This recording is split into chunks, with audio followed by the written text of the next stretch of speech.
still have tears in my eyes from that wonderful tribute. Oh, it's so great to be surrounded by all these incredible women and one young man over there. You know, Jan, you already said some of the things about what I was going to say about myself in case you didn't, but I'd like to hear it over and over again. So some of those things. So, greetings and good morning to you all. I'm very happy to be standing with you, this incredible group of activists, as we rise up together. I love it. Rise up together to work toward a fairer, safer, and more just world. I look forward to sharing with you some thoughts I have about a sector of our society where rising up is perhaps more necessary now than it has been in decades, where our history, I believe, proves my point that without a vibrant labor movement, you cannot have a vibrant democracy. If we are ever going to achieve a more lasting international peace, greater economic security for all people, and a society where social justice is the rule, and inequality and hatred are a dim memory of things past, then we as a people need to learn our history better and learn from lessons we were taught. But first, this is where Jan has already told you a little bit about me. I was going to say a couple of things, of course, that I've lived in the Chicago area my entire life, and I did retire 3 weeks ago after 34 years with the union. Yeah. But if you do that with AFSCME, Council 31 and the International Union, but if you do the math and add the 5 years of my life as an educator, teacher, union activist, you'll see that 2/3 of my life, yeah, I'm that young, has been as an activist trade unionist. So 66% of my life has been active in the labor movement, among other things. Yeah. I was about to tell you how proud of myself I am for doing that, but you're also telling me that, and thank you very much. I know it's a little self-indulgent to go on and on about oneself, but this is a big change of time for me. But I think one of the things that I've had the opportunity to do that makes me so proud about the time that I've worked in the labor movement, a circumstance that not so many people either choose to participate in or have the opportunity. But I'm currently president of the Illinois Labor History Society. And I think that, as Jan said, we could argue, and we probably successfully, the most distinguished labor history society anywhere for the many reasons that I'm sure later Stephanie will love to talk about. But I also want to tell you, or I believe that this biography of mine shares why I'm a kindred spirit of the Women's International League for Peace and Freedom. When I left college, I actually graduated. I came to work as a teacher, but I also organized a local community group in my town, Oak Park. It was a group we called Citizens for Responsible Energy. Within months, we became the West Suburban voice for anti-nuclear activism and an advocate of renewable energy sources. We believed in turning swords into plowshares. It is there that I met several women from the League who lived in Oak Park, and who were more than happy to dive yet into one more issue that they could embrace. And back then, and I imagine we still see the bumper sticker, arms are for embracing. For me, life has been a weaving, or more aptly put, a quilt of activism through learning and learning through activism. As I learned labor history, I began to see how women and men of courage, young adults and even children, played an individual and collective role in changing society, sometimes in one event, and sometimes over decades, or even generations. I was thinking about this as I've learned our history a little bit better over the years, how sometimes it's not the adults, but it's the children who teach us. And while it's not well known in our history, one of the first strikes in this country, among many in the early 1800s, was a group of children who walked out of a textile mill. I think the year was around 1835, and I believe it was New Jersey. It was the children who rose up and said, We will not allow those 11 and under to work more than 11 hours a day. We are going on strike. And I've always been moved by this idea that these children did not have adults to stand up for them. Obviously, the circumstances, the oppression, the difficulty that the poverty forced people into circumstances, but it took the children to realize that this idea of how unjust and unfair for this child labor. And it wasn't to end child labor, it was just to reduce the amount of hours that youngsters had to work. And so that's our history, and that's the world that we constantly are trying to change. So, I have my own history. My late teens and 20s were sometimes marked by existential angst. I began to understand that actions speak louder than words, but words can lead to action. It was through action that I dedicated myself, sometimes with intention, and sometimes by accident. Let me read the words from perhaps one of the greatest American women who almost no one today would know. I bet most of you do, but most people would know who she is.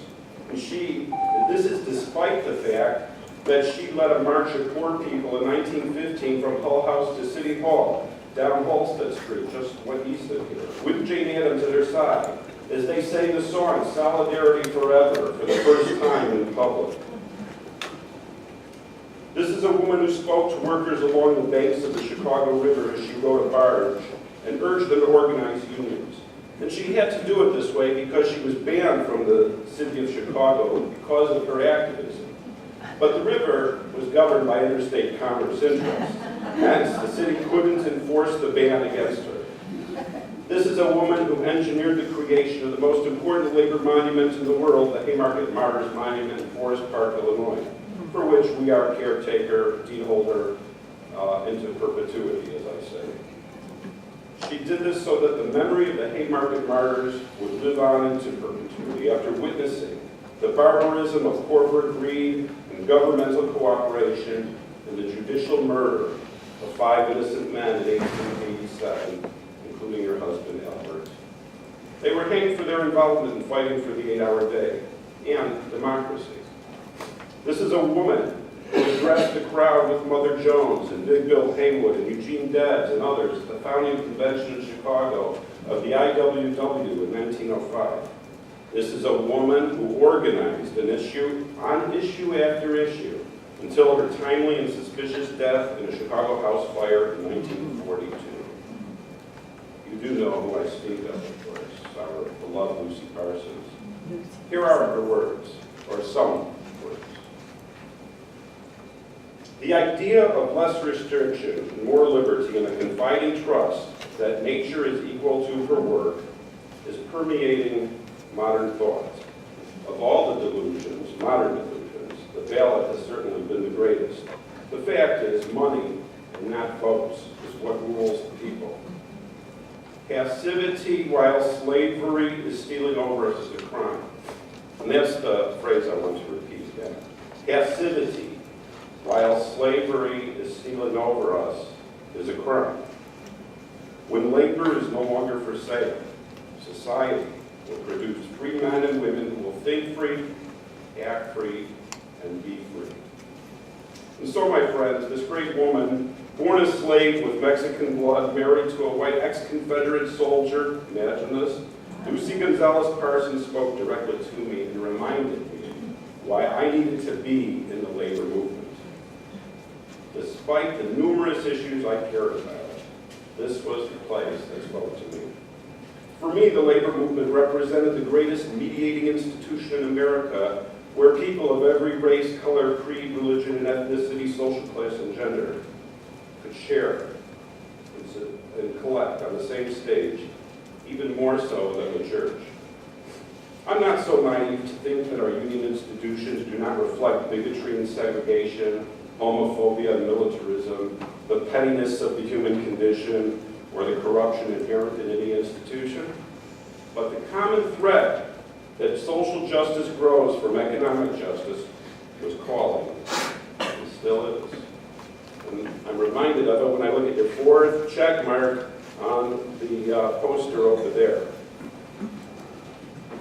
This, as you know, was the message of Dr. Martin Luther King, who was assassinated as he engaged in working with the AFSCME striking sanitation workers in Memphis in 1968.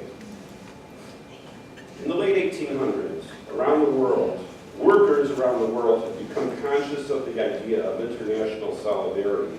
Even before International Labor Day, May 1st, was called for to commemorate the martyrs of Chicago at Haymarket. It's that potential, international in scope, that especially intrigued me. Because I guess I felt that if we were going to have world peace, if we were going to have justice, it really needs to be international.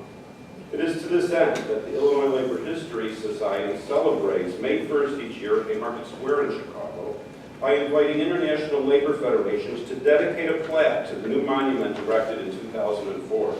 Yes, it took 114 years for the public to get some kind of monument at Haymarket Square, perhaps one of the most important incidences in the modern world. But since 2004, labor federations from Colombia, Sweden, Japan, Iraq, Canada, Mexico, Germany, France, and others have dedicated their plaque, come to celebrate on May Day in Chicago. Workers around the world know all too well that capital and finance is transnational, and for the first time in our history, the world has become small enough that what happens in China can have immediate impact in Nigeria. What happens in the European Union affects Brazil. Disney was right. It's a small, small world after all. And now the world is small enough that workers have so inclined to change the course of history of the world in ways only imagined 150 years ago. It's a fact, however, that all politics is local too. And it is on the local front that we could have immediate success. That is why I fought for democracy in Oak Park just 3 weeks ago when our village trustees tried to opt out of the new Cook County ordinance calling for a new minimum wage law that was going into effect the next day. They waited 8 months, and then the day before the law was going into effect, they decided to try and opt out. My town, my liberal progressive town. 200 of my fellow citizens showed up at the village hall and forced our democratically elected trustees to call off that vote. That would deprive low-wage workers of a higher minimum wage and 5 sick days. We won, my friends, we won, because we took to the streets, literally, and ended up at Village Hall. We pointed out to the village trustees that having a rainbow flag behind them in that boardroom was hypocritical to Oak Park values if you also choose to deny the workers, its workers, basic human dignity, like a living wage. I say enough of those limousine liberals, don't you? You see, my friends, matters around economic justice are the kinds of issues that could bring us together. More importantly, they are the issues that express much about how democracy can work. What greater laboratory is there for teaching democracy than to engage in workplace advocacy where most of us spend most of our waking time? Until we free ourselves from wage slavery, which is what Lucy was trying to say in that little speech I read, most of us will be dominated by bosses who employ us at will with no voice unless we have a union contract. Makes me think right now Jeff Sessions is wondering how he might get a union. Unless we have a union contract and enforce it, we will have little input into the working conditions and pay and benefits that determine much of our well-being. Just as important, however, is that unions provide opportunity for average citizens to learn leadership skills, advocacy, organizing, and civic duty. This is what happened in Memphis in 1968 and inspired millions. Dr. King connected the dots for us from Selma to Memphis to Vietnam. We know that union members vote at a significantly higher rate than almost any sector of society. Despite representing now only 12% of the workforce, or in 2008 it was about 12%, Union members represented over 26% of the voting population, and this trend continues to be consistent. Unions teach us how to be involved when a union operates as it's supposed to. Union members are more likely than non-union workers to act as volunteers. Isn't the mark of civil society and democracy one made up of volunteerism and mutual aid and support? There is a stereotype of your average union worker being a white construction or factory worker. At times they are changing, my friends. Today, nearly half of all unionists are women, and minorities represent a greater proportion of the labor movement than ever before. Today's unionist is likely to be a teacher, or a graduate student, or a home health care worker. In my union, ask me, a convention looks like America, doesn't it, Jim? White correctional officers sitting next to a Hispanic social worker and an African-American librarian talking to each other. This is what today's union looks like in so many cases. It is at the bargaining table, in conventions, in union meetings, where people learn to argue and debate in civil discourse most of the time, and educate each other about the concerns of their particular struggles. Where else in society does this take place in one room? I'm not going to suggest that the iron workers look exactly like this, but today, women in the trades and minority caucuses have pushed unions to speak to the concerns of workplace segregation and inequality. In other words, union members actually do the walking, not just the talking. My fear, however, is that we have made strides over the years to democratize our workplaces, but the forces of evil, some call it capital, have successfully destroyed much of organized labor and created roadblocks to make it virtually impossible to organize a union in a private sector workplace. Donald Trump just nominated 2 white-wingers to vacancies on the National Labor Relations Board, which will adversely affect labor rights for years to come. And it seems to me that we all have a stake in labor rights. Moreover, the public sector is now on the chopping block as well. Most likely in 2018, the new Supreme Court will rule in favor of the Koch brothers and the National Rights Work Committee through Illinois Governor Rauner's case coming before them that public sector unions will no longer be able to compel non-members to pay their fair share of union fees despite the union requiring the union to represent them. Now, this is called right to work, which is perhaps one of the most insidious terms in America today. This effort to starve the beast has paid off for the right wing in Wisconsin, as you know. Wisconsin, my friends, is going national in 2018. The question is, what can we do about it?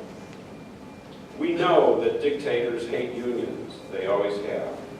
Need I discuss Nazi Germany or any of the other dictatorships that purge or subordinate unions in order to suppress the population? Conversely, look to most of the democratic-style governments that have developed more recently around the world, and you will see strong and influential labor movements. What happened in South Korea and South Africa provide great examples. Like him or not, Winston Churchill properly stated, democracy is the worst form of government, except for all others. So if you lived in Colombia in the 1980s and 90s, being executed was the punishment for being a union member or activist. If you are an activist trying to win democracy in the Philippines, you are likely a unionist. And if you were part of the Arab Spring several years back, you were most likely a union member. We are on the precipice of losing a huge part of our democracy when we don't allow workers to organize. Let me quote a former AFL-CIO operative, Phil Fishman, giving him credit here. He said, trade unions produce a unique synergy of economic and political benefits. On the economic side, they ensure that workers gain a fair share of the income their work produces. Thus, strong unions reduce stark inequalities within a country. A more equitable income distribution contributes to poverty reduction, and by increasing consumer demand stimulates greater economic growth. On the political side, trade unions make major contributions to producing more vibrant civil societies, and that's what we want. They encourage workers to participate in the political process, negotiate with other interest groups, and act as a check on government authority. Unions keep governments accountable by ensuring the concerns of working people are represented not only in the workplace, but in the public debate. They advance the social cohesion vital to democracy by bridging ethnic, religious, racial, and gender divisions. So thank you, Mr. Fishman, for those words. I believe that when we lose collective bargaining rights, when we lose the right to organize, we reduce activism, we reduce the ability to debate that a democracy requires. Perhaps it makes more sense to you now, if you didn't already consider this, why the wealthy, the right wing, want to end the right to unions in America. It is interesting to see how the Chicago Teachers Union has become the voice for students' needs of the Chicago Public Schools, while corporate media and right-wing politicians and think tanks like the Illinois Policy Institute claim public sector workers are special interests, promoting only higher taxes on an already overtaxed population, code for racism.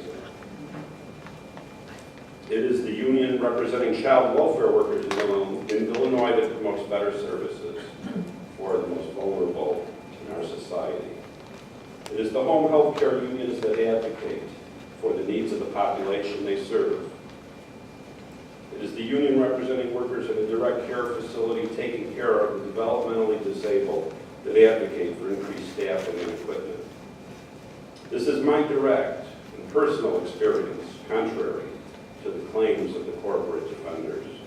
The frontline workers in the union can advocate for their clients, unlike those workers who are not represented by a union because their contract provides them the protection to advocate. This, my friends, is democracy in action on a daily basis. Now I would like to return to Lucy Parsons again for a moment and her great words that inspire me every time I read them. She claims that passivity while slavery is stealing over us is a crime. I do not know exactly when those words were written, but since it would have been after slavery was abolished, I'm convinced she was talking about the new world of industrial slavery, not nearly as cruel as chattel slavery, but imagery of workers in chains during this new epoch of industrialized civilization was not unusual. Lucy, born of a slave family, understood the degradation of work when you sold your labor and got nothing in return beyond just enough to survive. Hence, workers were wage slaves, and a new social order would have to be created where people no longer work for wages, but for the mutual benefit of each other, which in turn would provide every need and want and subsequent freedom. The only way to end this degradation and gain freedom was through action. Otherwise, one would be aiding and abetting in a criminal act. This idea that passivity in the face of injustice is criminal may seem a bit hyperbolic, but then again, maybe not. Methinks Lucy wants people to engage in action, and a democracy requires such. As I bring this to a close, I have one story from an experience that I want to share that has informed my thinking for nearly the last 20 years. I was giving a labor history bus tour, and we ended up at the Haymarket Martyrs Monument in Forest Park at the cemetery. It was our last stop. Two young men came up to me, not from this tour, but they came from another direction, and they were being escorted by a Methodist minister I know, maybe some of you know, the Reverend Dan Dale. They both spoke Spanish, and of course I didn't understand. And they were gesturing to something that I was holding that they wanted. I had little note cards that just for reference purposes. And I asked Reverend Dan what it is they were saying he wanted, and he said they were about to be granted sanctuary of his church as they had just fled Colombia. They were trade unionists and faced execution if they stayed. I asked again, what were they doing here? And what did they want? They asked me for something. Reverend Dan said the first place they wanted to come to America was to visit the Haymarket Cemetery, to honor the martyrs.